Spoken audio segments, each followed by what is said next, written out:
Salut, c'est John. Aujourd'hui, je vous présente un livre, Roland Barthes, Leçons aux éditions Le Point.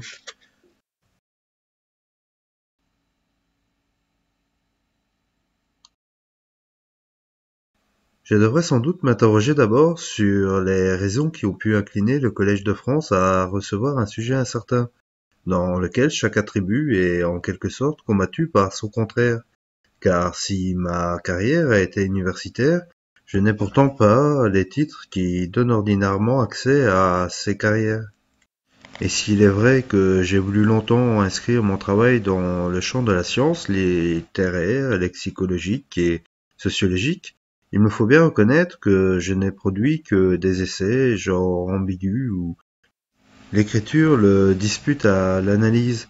Et s'il est vrai encore que j'ai lié très tôt ma recherche à la naissance et au développement de la sémiotique, il est vrai aussi que j'ai peu de droit à la représenter, tant j'ai été enclin et en déplacer la définition à peine me paraissait-elle constituée et à m'appuyer sur les forces excentriques de la modernité, plus proche de la revue telle qu'elle que de nombreuses revues qui, dans le monde, attestent la vigueur de la recherche sémiologique.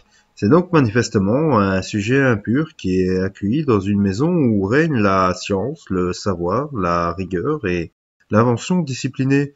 Ainsi, soit par prudence, soit par cette disposition qui me porte souvent à sortir d'un embarras intellectuel par une interrogation portée à mon plaisir, je me détournerai des raisons qui ont amené le Collège de France à m'accueillir, car elles sont incertaines à mes yeux, pour dire celles qui font pour moi de mon entrée dans ce lieu une joie plus qu'un honneur. Car l'honneur peut être immérité, la joie ne l'est jamais. La joie, c'est de retrouver ici le souvenir ou la présence d'auteurs que j'aime et qui ont enseigné ou enseignent au Collège de France. D'abord, bien sûr, Michelet, à qui je dois d'avoir découvert dès l'origine de ma vie intellectuelle la place souveraine de l'histoire au milieu des sciences anthropologiques et la force de l'écriture dès lors que le savoir accepte de s'y compromettre.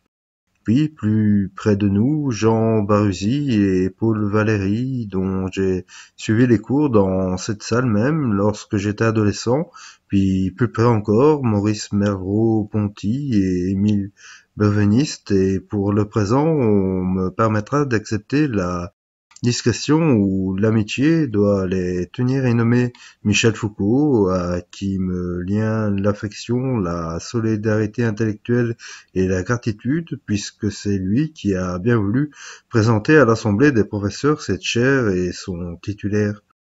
Une autre joie me vient aujourd'hui plus grave, parce que plus responsable, celle d'entrer dans un lieu que l'on peut dire rigoureusement hors pouvoir, car s'il m'est permis d'interpréter à mon tour le collège, je dirais que dans l'ordre des institutions, il est comme l'une des dernières ruses de l'histoire.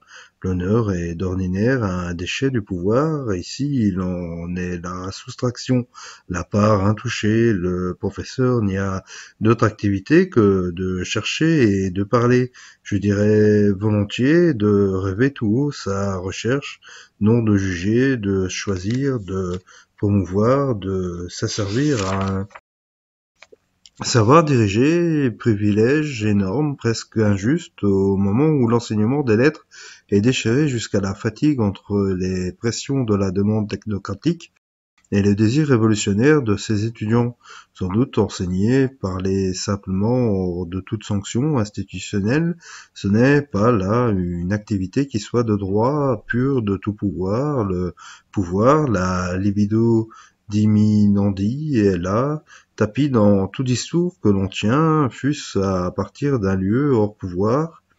Aussi, plus cet enseignement est-il libre, plus encore il est nécessaire de se demander sous quelles conditions et selon quelle opération le discours peut se dégager de tout vouloir saisir. Cette interrogation constitue à mes yeux le projet profond de l'enseignement qui est aujourd'hui inauguré. C'est en effet de pouvoir qu'il s'agira ici, indirectement mais obstinément, L'innocence moderne parle du pouvoir comme s'il était un d'un côté, ceux que l'on de l'autre, ceux qui ne l'ont pas. Nous avons cru que le pouvoir était un objet exemplairement politique. Nous croyons maintenant que c'est aussi un objet idéologique. Il se glisse là où ne l'entend pas du premier coup, dans les institutions, les enseignements, mais en somme qu'il est toujours un. Et pourtant, si le pouvoir était pluriel, comme les démons, mon nom est légion, pourrait-il dire, partout, de tous côtés, des chefs, des appareils massifs ou minuscules, des groupes d'oppression ou de pression, partout des voix autorisées qui s'autorisent à faire entendre le discours de tout pouvoir, le discours de l'arrogance. Nous devinons alors que le pouvoir est présent dans les mécanismes les plus fins de l'échange social, non seulement dans l'État, les classes, les groupes, mais encore dans les modes, les opinions courantes, les spectacles, les jeux, les sports, les informations, les relations familiales et privées, et jusque dans les poussées libératrices qui essaient de la contester. J'appelle discours de pouvoir tout discours qui engendre la faute et, partant la culpabilité de celui qui le reçoit. Certains attendent de nous, intellectuels, que nous nous agitons à toute occasion contre le pouvoir, mais notre vraie guerre est ailleurs, elle est contre les pouvoirs et ce n'est pas là un combat facile. Car peu réel, dans l'espace social, le pouvoir est symétriquement perpétuel dans le temps historique. Chassé, exténué ici, il réapparaît là et il ne dépérit jamais. Faites une révolution pour le détruire, il va aussitôt revivre, rebourgeonner dans le nouvel état des choses. La raison de cette endurance et de cette ubiquité, c'est que le pouvoir est le parasite d'un organisme transsocial lié à l'histoire entière de l'homme, et non pas seulement à son histoire politique historique. Cet objet, en quoi s'inscrit le pouvoir de toute éternité humaine, c'est le langage, ou pour être plus précis, son expression obligée, la langue. Le langage est une législation, la langue en est le code. Nous ne voyons pas le pouvoir qui est dans la langue parce que nous oublions que toute la langue est un classement et que tout classement est oppressif. Ordo veut dire à la fois réapparition et commutation. Jacobscom l'a montré, un idiome se définit moins par ce qu'il permet de dire que par ce qu'il oblige à dire. Dans notre langue française, ce sont là des exemples grossiers. Je suis astreint à me poser d'abord en sujet, avant d'énoncer l'action qui ne sera plus dès lors que mon attribut. Ce que je fais n'est que la conséquence de la consécution de ce que je suis. De la même manière, je suis obligé de toujours choisir entre le masculin et le féminin. Le neutre ou le complexe me sont interdits. De même encore, je suis obligé de marquer mon rapport à l'autre en recourant soit au tu, soit au vous. Le suspense affectif ou social m'est refusé. Ainsi, par sa structure même, la langue implique une relation fatale d'aliénation. Parler et, à plus forte raison, discourir, ce n'est pas communiquer, comme on le répète trop souvent, c'est assujettir. Toute la langue est une réaction généralisée. Je vais citer un mot de Renan. Le français, mesdames et messieurs, disait-il dans une conférence, ne sera jamais la langue de l'absurde. Ce ne sera jamais non plus une langue réactionnaire. Je ne peux pas imaginer une sérieuse réaction ayant pour organe le français. Eh bien, à sa manière, Renan était perspicace, il devinait que la langue n'est pas épuisée par le message qu'elle engendre, qu'elle peut survivre à ce message et faire entendre en lui, dans une résonance souvent terrible, autre chose que ce qu'il dit, surimprimant à la voix consciente, raisonnable, du sujet, la voix dominatrice têtue, implacable de la structure, c'est-à-dire de l'espèce en tant qu'elle, parle. L'erreur de Renan était historique, non structurale. Il croyait que la langue française formait, pensait-il, par la raison, obligeait à l'expression d'une raison politique qui, dans son esprit, ne pouvait être que démocratique. Mais la langue, comme performance de tout langage, n'est ni réactionnaire, ni progressiste, elle est tout simplement fasciste, car le fascisme, ce n'est pas d'empêcher de dire, c'est obliger à dire. Dès qu'elle est proférée, et fût-ce dans l'intimité la plus profonde du sujet, la langue entre au service d'un pouvoir en elle, immanquablement. Deux rubriques se dessinent, l'autorité de l'assertion, la grégarité de la répétition. D'une part, la langue est immédiatement assertive, la négation, le doute, la possibilité, la suspension de jugement requièrent des opérateurs particuliers qui sont eux-mêmes repris dans un jeu de masques langagés. Ce que les linguistes appellent la modalité n'est jamais que le supplément de la langue. Ce par quoi, tel ou une supplique, j'essaye de réfléchir son pouvoir implacable de constatation. D'autre part, les signes dont la langue est faite, les signes n'existent que pour autant qu'ils sont reconnus, c'est-à-dire pour autant qu'ils se répètent. Le signe est suiviste, grégaire, en chaque signe dort ce monstre, un stéréotype, je ne puis jamais parler qu'en ramassant ce qui traîne dans la langue. Dès lors que j'énonce ces deux rubriques, se rejoignent en moi, je suis à la fois maître et esclave, je ne me contente pas de répéter ce qui a été dit, de me loger confortablement dans la servitude des signes, je dis, j'affirme, j'assène ce que je répète. Dans la langue, donc, servilité et pouvoir se confondent inéluctablement. Si l'on appelle liberté, et non seulement la puissance de se soustraire au pouvoir, mais aussi et surtout celle de ne se soumettre à personne, et il ne peut donc y avoir de liberté hors du langage. Malheureusement, le langage humain est sans extérieur, c'est un huis clos.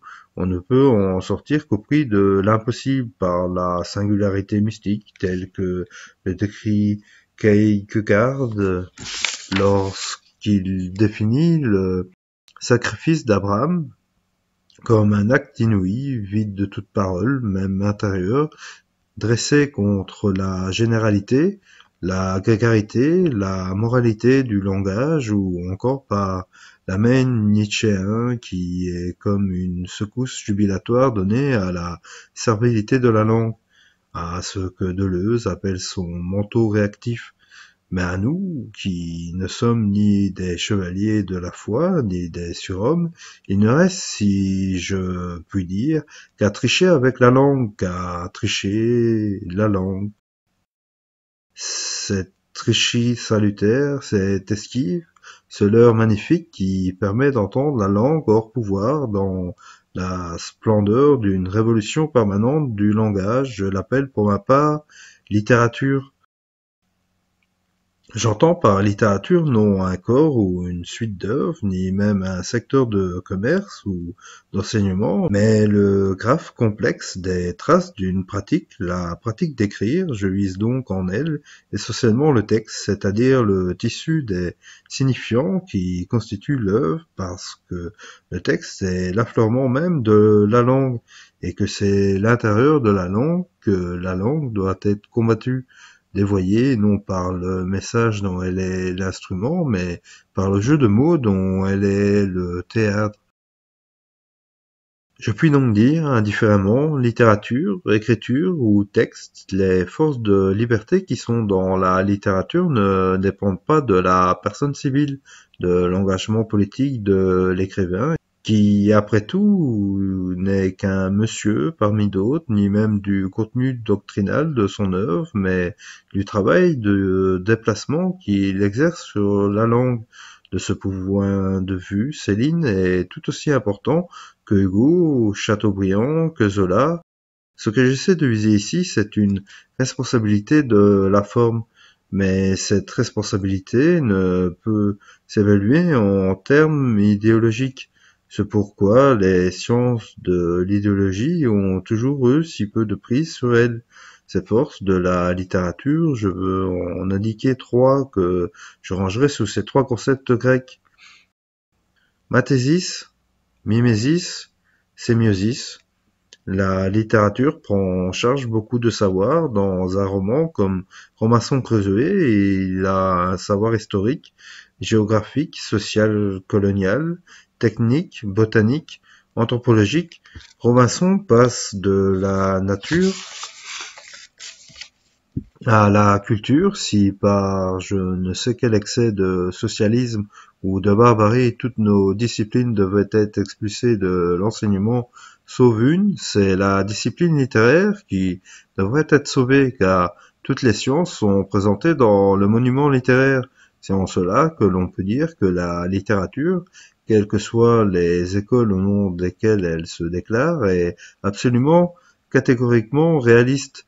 Elle est la réalité, c'est-à-dire la lueur même du réel. Cependant, en cela, véritablement encyclopédique, la littérature fait tourner les savoirs, elle n'en fétichise aucun, elle leur donne une place indirecte, et cet indirect est précieux d'une part, et il permet de désigner des savoirs possibles, insoupçonnés, inaccomplis. La littérature travaille dans les interstices de la science, elle est toujours en retard ou en avance sur elle, semblable à la pierre de Bologne qui irradie la nuit ce qu'elle a emmagasiné pendant la journée, et par cette lueur indirecte illumine le jour nouveau qui vient.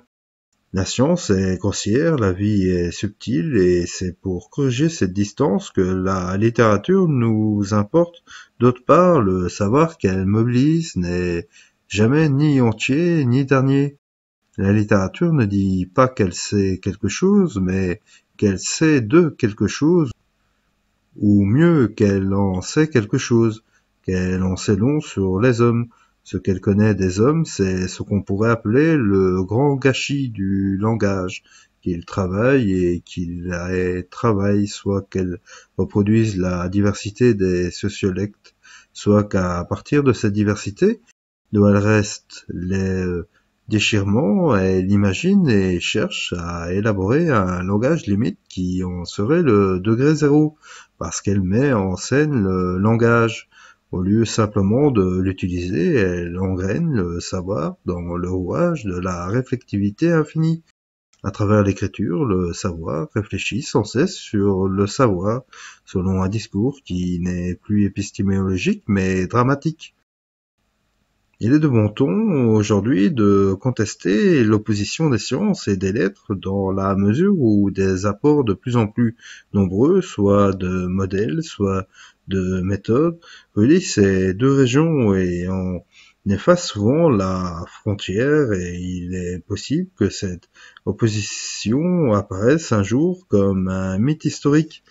Mais du point de vue du langage, qui est la nôtre ici, cette opposition est pertinente. Ce qu'elle met en regard n'est d'ailleurs pas forcément le réel et la fantaisie, l'objectivité et la subjectivité, le vrai et le beau, mais seulement des lieux différents de parole, selon le discours de la science, ou selon un certain discours de la science. Le savoir est un énoncé dans l'écriture, il est une énonciation. L'énoncé objet ordinaire de la linguistique est donné comme le produit d'une absence de l'énonciateur. L'énonciation, elle, en exposant la place à l'énergie du sujet, voire son manque qui n'est pas son absence, vise le réel même du langage. Elle reconnaît que le langage est un immense halo d'implications, d'effets, de retentissements, de tours, de retours, de redans. Elle assume de faire entendre un sujet à la fois insistant et irréparable, inconnu et cependant reconnu selon une inquiétante familiarité. Les mots ne sont plus conçus illusoirement comme de simples instruments, ils sont lancés comme des projections, des explosions, des vibrations, des machineries, des saveurs. L'écriture fait du savoir une fête. Le paradigme que je propose ici ne suit pas le partage des fonctions, et il ne vise pas à mettre d'un côté les savants, les chercheurs, et de l'autre les écrivains, les essayistes. Il suggère au contraire que l'écriture se retrouve partout où les mots ont de la saveur. Savoir et saveur ont en latin la même étymologie. Kurnonski disait qu'en cuisine, il faut que les choses aient le goût de ce qu'elles sont, dans l'ordre du savoir, pour que les choses deviennent ce qu'elles sont, ce qu'elles ont été. Il faut cet ingrédient, le sel des mots. C'est ce goût des mots qui fait le savoir profond, fécond. Je sais par exemple que beaucoup des propositions de Michelet sont récusées par la science historiquement. Il n'empêche que Michelet a fondé quelque chose comme l'ethnologie de la France, et que chaque fois qu'un historien déplace le savoir historique au sens le plus large du terme et quel en soit l'objet, nous trouvons en lui tout simplement une écriture.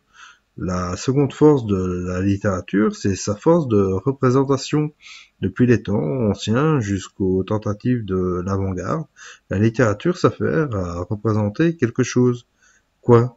Je dirais brutalement le réel. Le réel n'est pas représentable, et c'est parce que les hommes veulent sans cesse le représenter par des mots qu'il y a une histoire de la littérature. Que le réel ne soit pas représentable, mais seulement démontrable, peut être dit de plusieurs façons. Soit qu'avec Lacan, on le définisse comme l'impossible, ce qui ne peut s'atteindre et échappe au discours, soit qu'en termes topologiques, on constate qu'on ne peut faire coïncider à un ordre pluridimensionnel, le réel, et ordre unidimensionnel, le langage. Or, c'est précisément cette impossibilité topologique à quoi la littérature ne veut jamais se rendre, de ce qu'il y a point de parallélisme entre le réel et le langage. Les hommes ne prennent pas leur parti, et c'est ce refus peut-être aussi vieux que le langage lui-même qui produit dans un affairement incessant la littérature. On pourrait imaginer une histoire de la littérature, ou pour mieux dire, des productions d'un langage, qui serait l'histoire des expédients verbaux souvent très fous, dont les hommes ont usé pour réduire, apprivoiser, nier ou au contraire assumer ce qui est toujours un délire, à savoir l'inadéquation fondamentale du langage et du réel. Je disais à l'instant à propos du savoir que la littérature est catégoriquement réaliste dans ce qu'elle n'a jamais que le réel pour objet de désir. Et je dirais maintenant, sans me contredire, parce que j'emploie ici le mot dans son acceptation familière, qu'elle est tout aussi obstinément irréaliste. Elle croit censer le désir de l'impossible. Cette fonction peut être perverse, donc heureuse à un nom, c'est la fonction utopique. Nous retrouvons ici l'histoire, car c'est dans la seconde moitié du XIXe siècle, à l'une des périodes les plus désolées du malheur capitaliste, que la littérature a trouvé, du moins pour nous, Français, avec Mallarmé, sa figure exacte, la modernité, notre modernité, qui commence alors, peut se définir par ce fait nouveau qu'on y conçoit des utopies de langage. Nulle histoire de la littérature, s'il doit s'en écrire encore, ne saurait être juste que se contenterait, comme par le passé, d'enchaîner des écoles sans marquer la coupure, qui alors met à nu un nouveau prophétisme, celui de l'écriture, changer la langue, mot mallarmien, et concomitant de changer le monde, mot marxien. Il y a une écoute politique et de Mallarmé, de ceux qui l'ont suivi et le suivent encore. Il suit de là une certaine éthique du langage littéraire qui doit être affirmée parce qu'elle est contestée. On reproche souvent à l'écrivain, à l'intellectuel, de ne pas écrire la langue de tout le monde. Mais il est bon que les hommes, à l'intérieur d'un même idiome, pour nous, le français ait plusieurs langues. Si j'étais législateur, supposition aberrante, pour quelqu'un qui, étymologiquement parlant, est anarchiste, loin d'imposer une unification du français, qu'elle soit bourgeoise ou populaire, j'encouragerais au contraire l'apprentissage simultané de plusieurs langues françaises de fonctions diverses, promues à égalité. Dante discute très sérieusement pour décider en quelle langue il écrira le Convivio, en latin ou en toscan. Ce n'est nullement pour des raisons politiques ou polémiques qu'il choisit la langue vulgaire. C'est en considérant l'approbation d'une langue et l'autre langue à son sujet, les deux langues comme pour nous le français classique et le français moderne. Le français écrit et le français parlé forment ainsi une réserve dans laquelle ils se sont libres de puiser. Selon la vérité du désir, cette liberté est un luxe que toute société devrait procurer à ses citoyens. Autant de langage qu'il y a de désirs, propositions utopiques, en ceci qu'aucune société n'est encore prête à admettre qu'il y a plusieurs désirs, qu'une langue, quelle qu'elle soit, n'en réprime pas une autre, que le sujet à venir connaisse sans remords, sans refoulement, la jouissance d'avoir à sa disposition deux instances de langage, qu'il parle ceci ou cela, selon les perversions, non selon la loi. L'utopie, bien entendu, ne préserve pas du pouvoir. L'utopie de la langue est récupérée comme langue de l'utopie, qui est un genre comme un autre. On peut dire qu'aucun des écrivains qui sont partis d'un combat assez solitaire contre le pouvoir de la langue n'a pu ou ne peut éviter d'être récupéré par lui, soit sous la forme posthume d'une inscription dans la culture officielle, soit sous la forme présente d'une mode qui impose son image et lui prescrit d'être conforme à ce qu'on attend de lui. Pas d'autre issue pour cet auteur que de se déplacer ou de s'entêter, ou les deux à la fois. S'entêter veut dire affirmer l'irréductible de la littérature, ce qui en elle résiste et survit aux discours typés qui l'entourent, les philosophies, les sciences, les psychologies, agir comme si elle était incomparable et immortelle. Un écrivain, j'entends par là non le tenant d'une fonction ou le servant d'un art, mais le sujet d'une pratique doit avoir l'entêtement du guetteur qui est à la croisée de tous les autres discours, en position tribale par rapport à la pureté des doctrines trivialistes, c'est l'attribut étymologique de la prostituée qui attend à l'intersection de trois voies.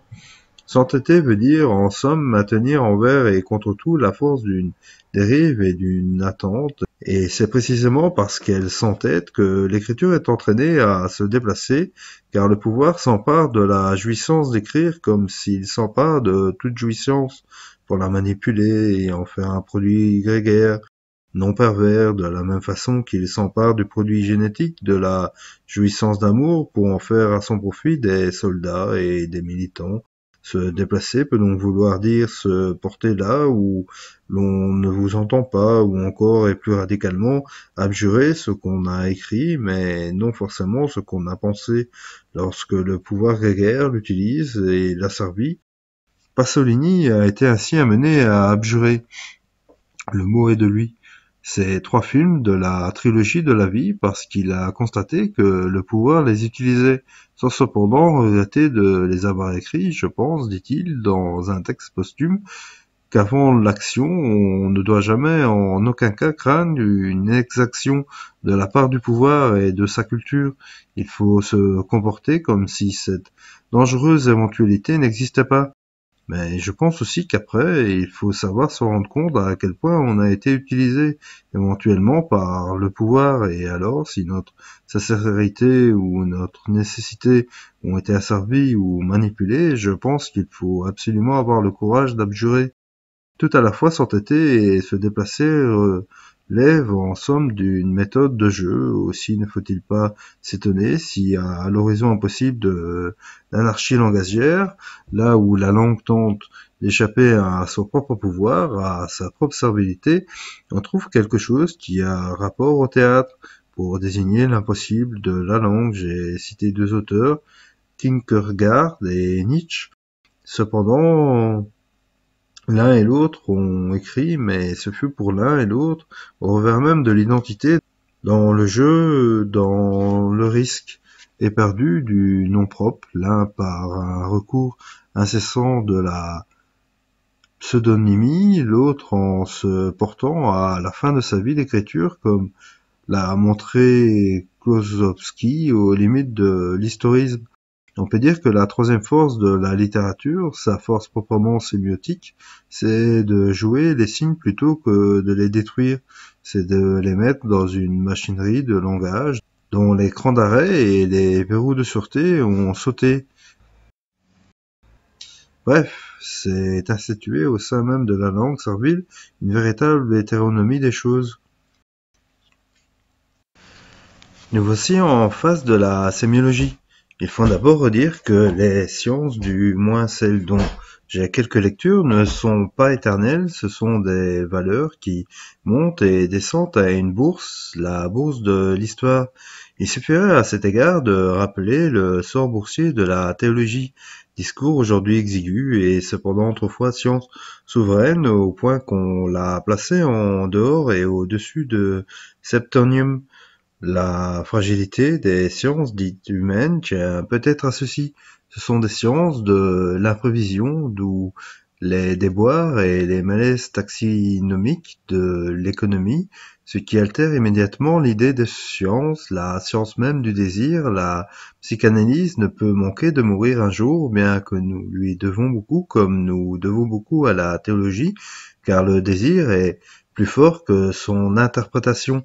Par ses concepts opératoires, la sémiologie, que l'on peut définir canoniquement comme la science des signes, de tous les signes, est issue de la linguistique. Mais la linguistique elle-même, un peu comme l'économie, et la comparaison n'est peut-être pas insignifiante et est en train, me semble-t-il, d'éclater. Par déchirement, d'une part, elle est atterrée vers un pôle formel et suivant cette pente, comme l'écho mérite, elle se formalise de plus en plus, d'autre part, elle se saisit de contenus de plus en plus nombreux et de plus en plus éloignés de son genre. Fin de l'enregistrement.